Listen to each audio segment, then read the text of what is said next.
하나님 말씀 받겠습니다. 오늘 우리에게 주시는 말씀은 신약 요한복음 15장입니다. 신약 173면 요한복음 15장 1절부터 8절까지의 말씀입니다. 신약 173면입니다. 한 절씩 교독하시겠습니다. 나는 참 포도나무요 내 아버지는 농부라. 물은 내게 붙어 있어 열매를 맺지 아니하는 가지는 아버지께서 그것을 제거해 버리시고 물은 열매를 맺는 가지는 더 열매를 맺게 하려 하여 그것을 깨끗하게 하시느니라. 너희는 내가 일러준 말로 이미 깨끗하여졌으니 내 안에 거하라. 또 너희 안에 거하리라. 가지가 포도나무에 붙어 있지 아니하면 스스로 열매를 맺을 수 없음 같이 너희도 내 안에 있지 아니하면 그러하리라. 나는 포도나무여 너희는 가지라. 그가 내 안에 내가 그 안에 거하면 사람이 열매를 많이 맺나니 나를 떠나서는 너희가 아무것도 할 수 없습니다. 사람이 내 안에 거하지 아니하면 가지처럼 밖에 버려져 마르나니 사람들이 그것을 모아다가 불에 던져 사르느니라. 너희가 내 안에 거하고 내 말이 너희 안에 거하면 무엇이든지 원하는 대로 구하라. 그리하면 이루리라. 너희가 열매를 많이 맺으면 내 아버지께서 영광을 받으실 것이요 너희는 내 제자가 되리라.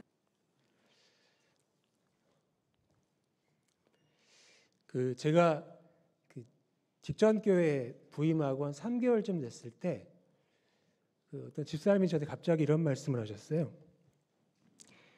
들리는 소문에 의하면 권 목사님이 가진 재능 중에 아직 3분의 1밖에 안 보여줬다고 하던데요. 이러시는 거예요.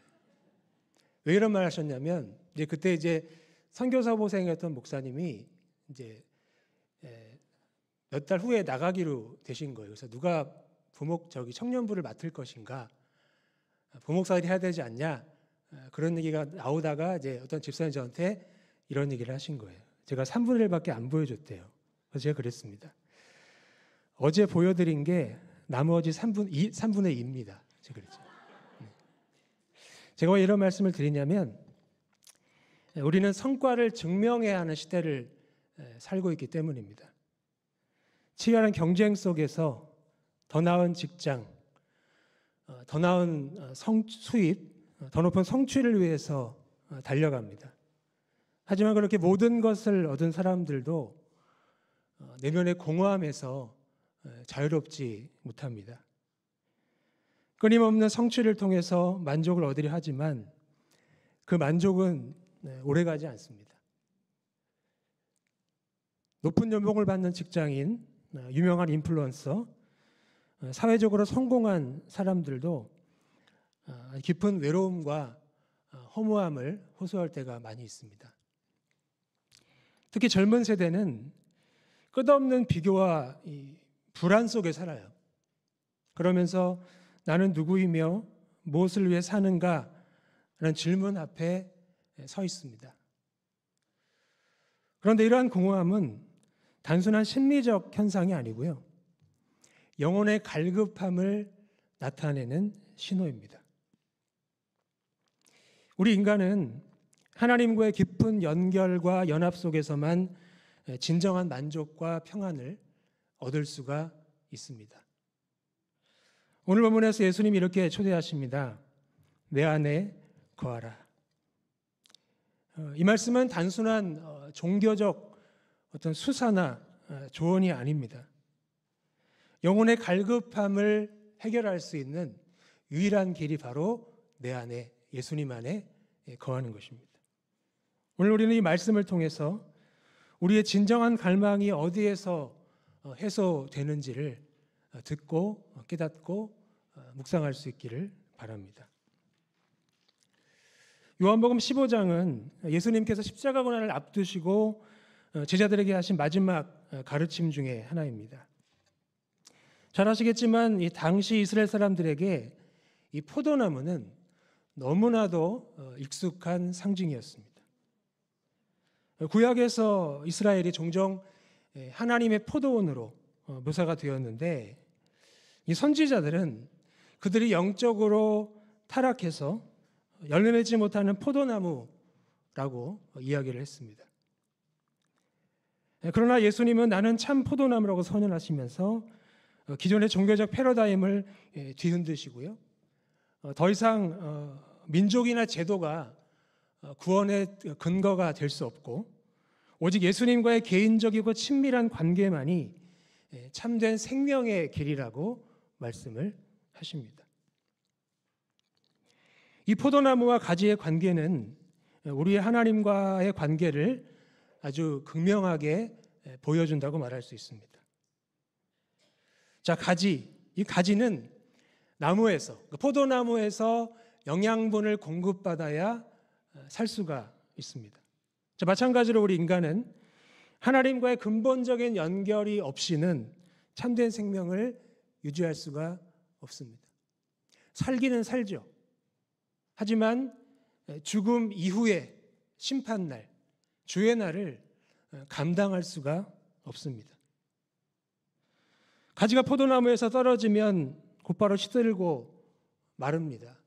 마찬가지로 우리도 하나님과의 연결이 끊어지면 영적으로 메마르고 결국 무력해집니다. 아무것도 내놓을 것이 없는 인생이 되고 마는 겁니다. 농경사회였던 당시 사람들에게 포도나무는 매우 중요한 생명의 상징이었습니다. 포도나무 없이는 생존이 불가능했고 이 포도나무의 건강이 이 공동체의 생존과 직결되어 있었습니다. 이 익숙한 이미지를 예수님이 우리와 하나님과의 관계로 설명을 하시는 거예요. 우리 1절 보시겠습니까? 자, 1절에서 예수님이 이렇게 말씀하시죠. 나는 참 포도나무요 내 아버지는 농부라. 아멘. 자, 예수님은 하나님을 포도나무를 가꾸는 농부로 묘사하십니다. 그래서 이 참 포도나무이신 예수 그리스도의 사역과 또 가지인 제자들의 삶을 하나님께서 모두 다스리시고 가꾸신다고 설명을 하시는 겁니다. 저기서 참이라는 표현이 있는데요. 진정하고 본질적인 것을 의미합니다. 진짜라는 거죠. 수많은 거짓된 대안과 불완전한 대체물과 달리 예수님만의 참된 생명의 근원입니다. 구약에서 이스라엘은 극상품 포도나무였지만 실상은 들포도를 맺었습니다. 그러나 예수님은 그들의 모든 한계와 문제를 극복하신 성실한 참 포도나무이십니다. 우리 현대인들은 끊임없이 대체물을 찾아요. 진짜를 얻지 못하니까, 알지 못하니까 대체물을 찾습니다. 성공, 명예, 물질, 관계 등 이 다양한 것들로 내면의 공허함을 채우려고 발버둥을 칩니다. 그러니까 가지고 있어도 더 가지려고 빼앗는 거예요. 그러면 되는 줄 알고. 근데 그렇지 못합니다. 더 많이 가질수록 더 많이 공허해져요. 그 어떤 것으로도 근본적인 갈증을 해소할 수 없습니다. 오직 생명의 근원이신 예수님과의 연합만이 우리 영혼의 근본적인 필요를 채울 수가 있습니다. 하나님은 농부로 묘사되어 있어요. 우리 각자의 삶을 세심하게 돌보신다는 뜻입니다. 이 농부라는 단어는 무엇보다 우리를 향한 하나님의 사랑과 돌봄을 나타냅니다. 뭐라고요? 사랑과 돌봄. 하지만 이게 전부가 아니에요. 사랑과 돌봄이 전부가 아니고요. 이 농부이신 하나님은 참 포도나무이신 예수님을 통해 가지들에게 열매를 기대하십니다. 포도나무잖아요. 포도나무의 가지잖아요. 꽃만 피우고 말 게 아니잖아요. 열매가 필요하잖아요. 기대하십니다. 자, 그렇다면 하나님 우리를 어떻게 사랑하시고 돌보실까요? 자, 우리 2절 함께 보시겠습니다. 시작. 물은 내게 붙어 있어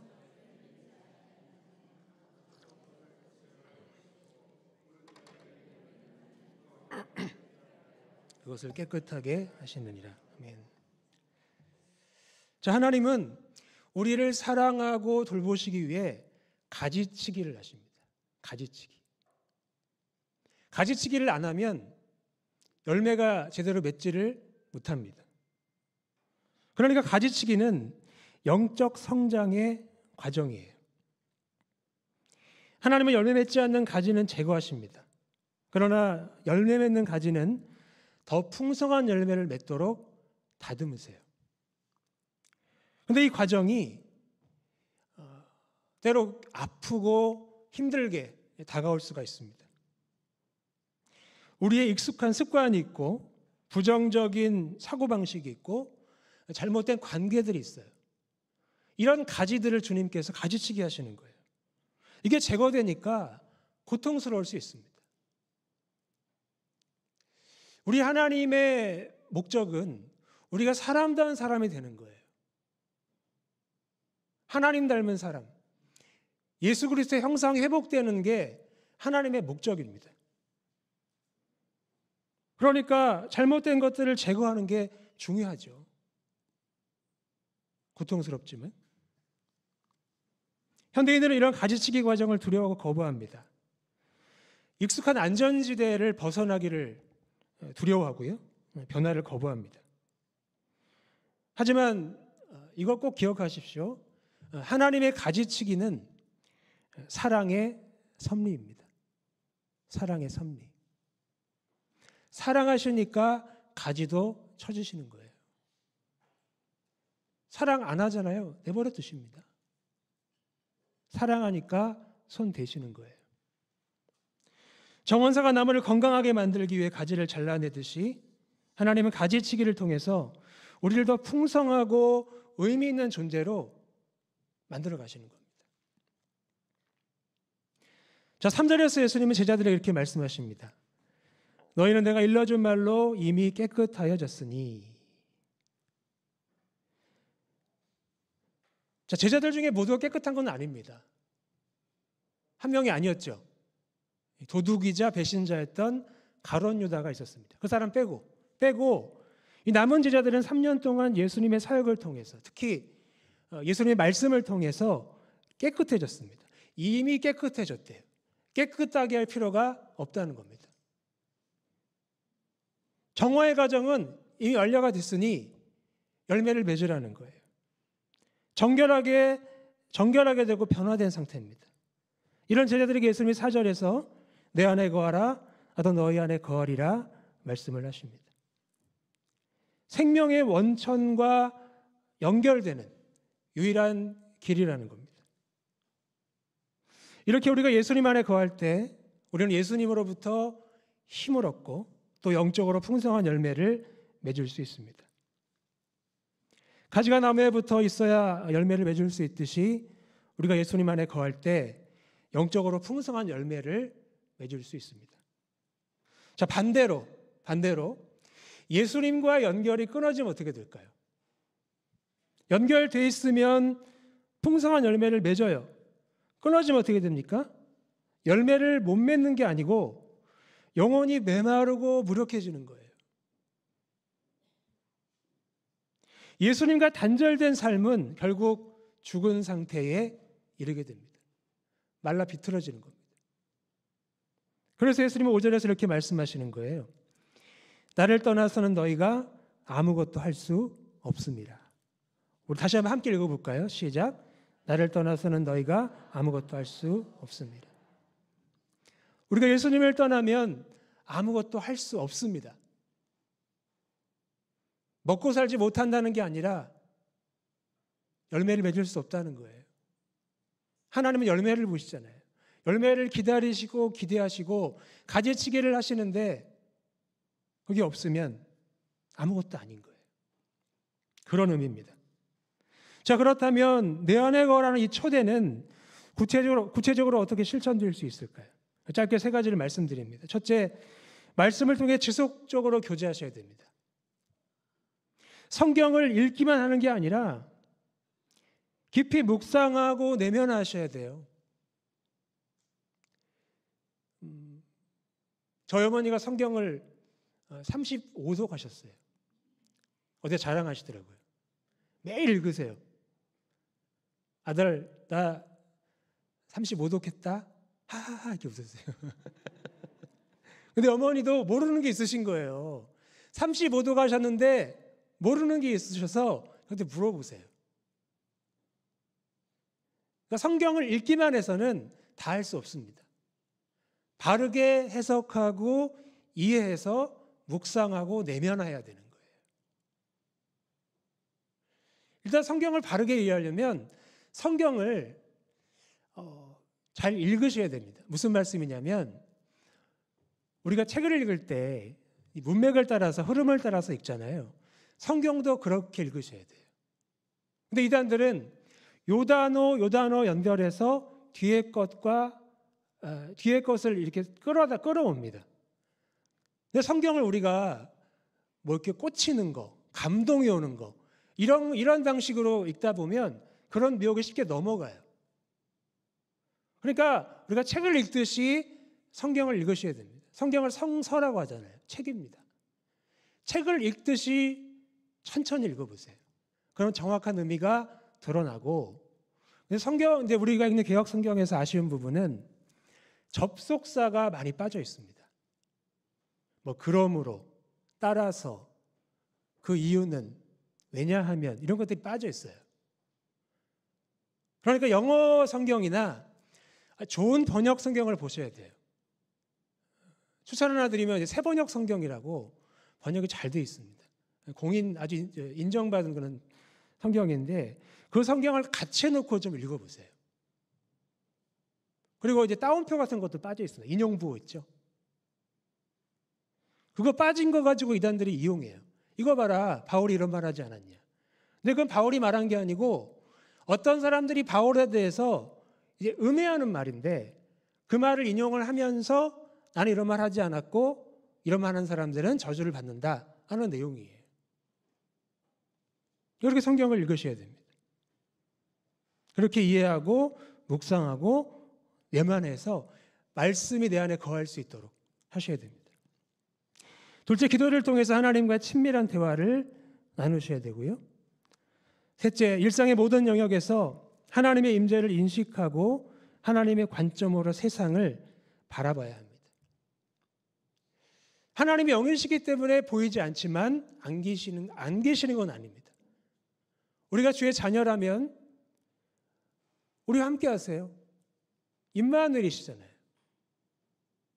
예수님이 함께 하셨고 지금은 성령님이 함께 하십니다.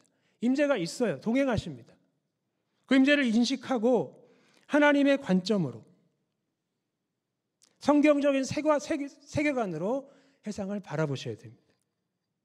근데 이게 하루아침에 되는 게 아니에요. 아까 우리 스파크스 성경 공부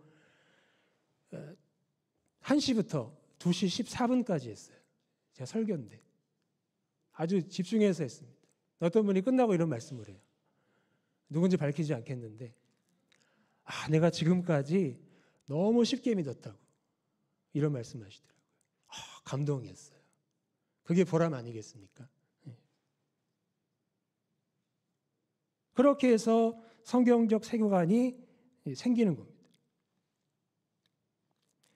그것으로 세상을 보면 세상이 달라 보이죠. 아까 찬양했던 것처럼 우리 행복이 세상이 말하는 행복이 아니라 하나님의 선물이라는 거 고백하고 다르게 살 수 있잖아요. 자, 계속해서 7절에서 이렇게 예수님 말씀하십니다. 함께 봅니다. 시작. 너희가 내 안에 거하고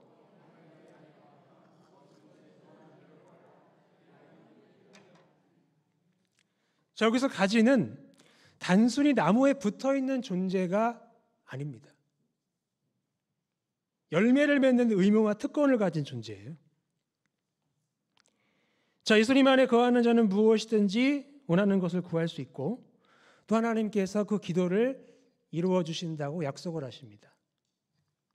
그런데 조건이 있습니다. 자, 그가 예수님 안에 거하는 것으로 충분하지 않고 예수님의 말씀들도 그 안에 거해야 돼요. 우리도 거하고 주님도 거하고 우리도 거하고 말씀도 거하고 이런 영적인 순환이 일어나야 됩니다. 그렇게 해서 말씀이 우리 안에 깊이 뿌리 내릴 때 우리의 기도뿐만이 아니라 그것이 삶의 방향을 결정하는 나침반이 되는 겁니다. 예전에 이런 말씀드렸죠. 속력이 아니라 방향이 중요하다고요. 그 방향을 우리가 말씀을 통해서 바로 잡게 되는 겁니다. 그렇게 될 때 우리는 사사로운 이익을 탐하지 않아요. 이런 사욕, 욕심 이런 것들을 망하게 하는 거예요. 처음엔 좋죠. 더 가지니까. 근데 그것이 마약처럼 그 사람을 망가뜨려 버립니다. 거기에 중독되거든요. 쾌락이 있어요. 너무 좋습니다. 그러면 서서히 망가져 갑니다. 마약이 그렇잖아요. 사진 보신 적 있으세요? 마약 복용하기 전과 복용한 후 얼굴이 완전히 무너져 있더라고요. 사사로운 이익이 아니라 하나님의 뜻을 따라 기도하는 사람이 되는 겁니다. 여러분, 예수님은 우리가 많은 열매를 맺기를 원하십니다. 8절에서 너희가 열매를 많이 맺으면 내 아버지께서 영광을 받으실 것이요라고 말씀하신 것처럼 이 열매는 단순한 종교적 행위가 아닙니다. 교회 다니고 헌금 드리고 봉사하는 그런 단순한 종교적 행위가 아니라 삶의 변화예요. 그리고 성령의 열매입니다.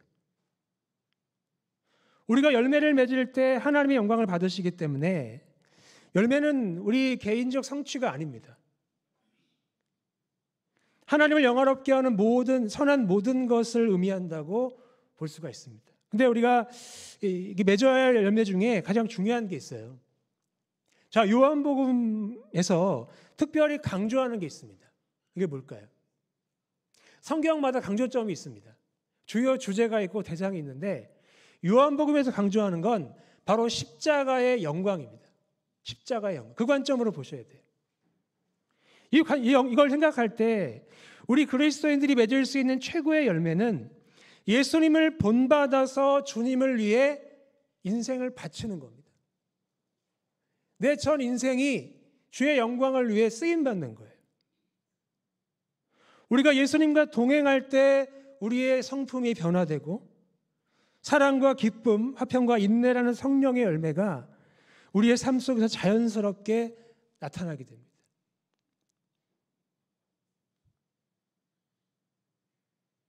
예를 들면 이 직장에서 만나는 어려운 동료가 있어요. 그들을 하나님의 사랑으로 대하고 또 갈등하는 가족 관계가 있단 말이죠. 그러면 용서와 긍휼로 풀어가게 됩니다. 우리 안에 은혜가 없잖아요. 사랑이 없잖아요. 누군가가 소리를 지르면 분노를 하면 거기 맞받아친다고요. 그러면 시너지과가 일어나서 큰 불이 납니다. 모두가 힘들어져요. 하지만 용서와 긍휼로 풀어갈 수 있게 됩니다. 또한 경쟁에 지친 이웃들이 있습니다. 그들에게 진심 어린 격려의 말을 건넬 수가 있어요. 사촌이 땅을 사면 배가 아프잖아요. 그런 경우 없으십니까? 저도 많더라고요. 누가 잘 되면 부러. 질투가 나기도 하고. 근데 욕심이 없으면 격려할 수 있어요. 축복할 수 있습니다. 그리고 작은 선행을 통해서 하나님의 사랑을 나눌 수가 있습니다. 자, 우리가 살아가는 21세기는 끊임없이 우리의 관심이 분산되는 디지털 시대입니다. 몇 년 만에 스마트폰을 갖게 됐어요. 텔레비전보다 스마트폰이 더 무섭습니다. 소셜미디어가 있어요. 이런 넘쳐나는 정보의 호수 속에서 예수님과의 관계가 우선순위에서 밀려날 때가 참 많이 있습니다. 그러나 인터넷에 연결되지 않으면 정보를 얻을 수 없는 것처럼 우리 영혼도 예수님과의 깊은 연결과 연합이 없이는 참된 생명을 누릴 수 없습니다. 자, 기도 역시 우리가 맺어야 할 중요한 열매 중에 하나입니다. 자, 우리는 기도를 단순히 요청이라고 알고 있는데요. 그것 이상입니다. 예수님과 연합을 반영하고요. 또 하나님의 영광을 구하는 삶의 모습이 기도입니다. 오래 간절하게 기도하는 것도 중요한데요. 이것보다 더 중요한 건 예수님의 뜻을 따라 깊이 끈질기게 기도하는 겁니다. 인내하며 기다리는 거죠. 그렇게 할 때 우리의 삶에 이 성령의 열매가 나타나고 하나님이 기뻐하시는 풍성한 열매를 맺을 수 있습니다. 자, 결국 예수님 안에 거하는 삶은 외부의 성과나 세상의 기준에 있는 것이 아니라 예수님과의 깊은 연합 속에서 누리는 참된 생명입니다. 이것이야말로 우리가 갈망해야 하는 진정한 삶이죠. 어떤 목사님이 교인이 이사했다는 소식을 듣고 신방 가셨대요. 근데 그 집의 아이들이 이 목사님을 너무 좋아하더래요. 막 반겨주고 좋아하고. 아직 살림이 잘 들어오지 않았기 때문에 새 집에서 아이들과 함께 둘러앉아서 예배를 드리는데 그 할머니가 아이들이 그 목사님을 좋아하는 이유를 말씀해 주시더래요. 뭡니까? 그랬더니 매일 밤 잠들기 전에 아이들이 목사님의 설교를 듣는데요. 그러면서 아이들이 그 설교를 들으면서 잠을 잔답니다. 요즘 영상으로 이렇게 돼 있잖아요. 얼굴도 보고 목소리 듣고. 그러니까 친근한 거예요. 저도 제 후배가 몇 년간 제 설교를 받아서 들었거든요. 그래서 5년 만인가 만났는데 그 후배, 여자 후배 아들이 5년 만에 저를 처음 만났는데 저를 너무 반가워하는 거예요. 그 이유는 그 아이도 같이 들었어요, 설교를. 근데 이제 이상한 일이 벌어졌답니다. 이사 감사 예배를 드리면서 이 목사님 설교를 하니까 아이들이 잠들기 시작했답니다. 매일 밤 설교를 들으면서 잔다는 말이 사실이었던 거예요. 들으면서 자니까 실제 들으니 잠이 오는 거예요.